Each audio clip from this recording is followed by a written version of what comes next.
પૂર્વનું સમીકરણ એ સ્થાનિક સ્વરાજ્યની ચૂંટણીમાં અમદાવાદ કોર્પોરેશનની ચૂંટણીની અંદર ખૂબ અલગ હોય છે. સમીકરણોની ચર્ચા કરીએ, એક્ઝિટ પોલની આપણે વાતચીત કરી રહ્યા છીએ. અમદાવાદની અંદર ભૂતકાળની અંદર એટલે કે વર્ષ 2021માં શું પરિણામો આવ્યા, અત્યારે શું પરિણામો આવે તેવી સંભાવનાઓ, આ તમામની વચ્ચે સૌથી પહેલાં એ ચર્ચા એ કરવી પડશે ટિકિટોની વહેંચણીને લઈને. અમદાવાદ પૂર્વની અંદર ટિકિટોની વહેંચણીમાં શરૂઆતી તબક્કાની અંદર એવી ચર્ચાઓ ચાલતી હતી કે આખી એ પૂર્વ વિસ્તારની અંદર 2 થી 3 વોર્ડની અંદર ખોડલધામ સક્રિય થયું છે.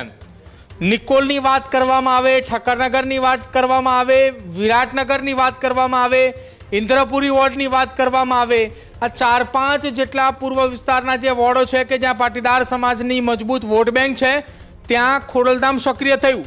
જો અમદાવાદ પૂર્વના ખોડલધામના પૂર્વ કન્વીનર પ્રકાશ મોરડિયાએ ટિકિટની માગણી કરી હતી, ડોનિકા બુહાએ ટિકિટની માગણી કરી હતી. આ તમામ લોકોની ચર્ચા એવી વાત ઉપર હતી કે આ તમામ ઉમેદવારોની પસંદગી જો કરવામાં આવે છે તો કદાચિત ખોડલધામનું સમીકરણ બેસે છે. પરંતુ છેલ્લી ઘડીએ તમામ લોકોની ટિકિટ ન મળી અને ત્યાં નિકોલ વોર્ડની અંદરથી અમદાવાદ શહેર ભાજપના પૂર્વ મહામંત્રીને ટિકિટ આપવામાં આવી, પરેશ લાખાણીને. છેલ્લી ઘડીએ તેમનું નામ નક્કી કરવામાં આવ્યું અને એ નામ બાદ મહત્વપૂર્ણ નામ ઠક્કરનગર વોર્ડની અંદરથી જયેશ પટેલનું નામ નક્કી કરવામાં આવ્યું.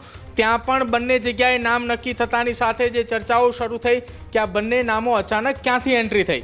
જો પરેશ લાખાણીનું નામ આવવું, એ સંગઠનની અંદર હોદ્દેદાર હતા, તેમને સંગઠનની અંદર ખૂબ સારી એવી કામગીરી કરી છે.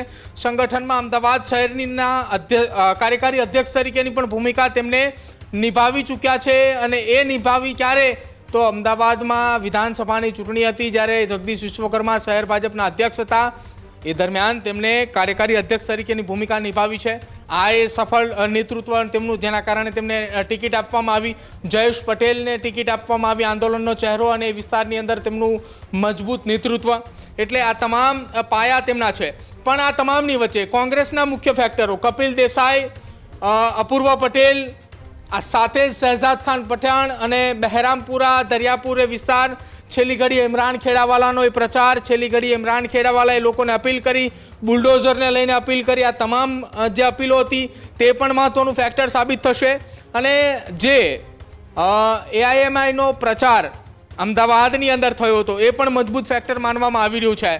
અને કોંગ્રેસ આ વખતે મજબૂતાઈથી મેદાને ઉતર્યું છે. ફરી એકવાર વિપક્ષની ભૂમિકાની અંદર કદાચિત અમદાવાદ શહેરની અંદર ખુલીને મેદાને આવે, સામે આવે તેવી શક્યતાઓ વ્યક્ત કરવામાં આવી રહી છે. ત્યારે જ ન્યૂઝરૂમ ગુજરાતની યુટ્યુબ ચેનલને સબસ્ક્રાઇબ કરો અને ઇન્સ્ટાગ્રામ અને ફેસબુક પર ફોલો કરો.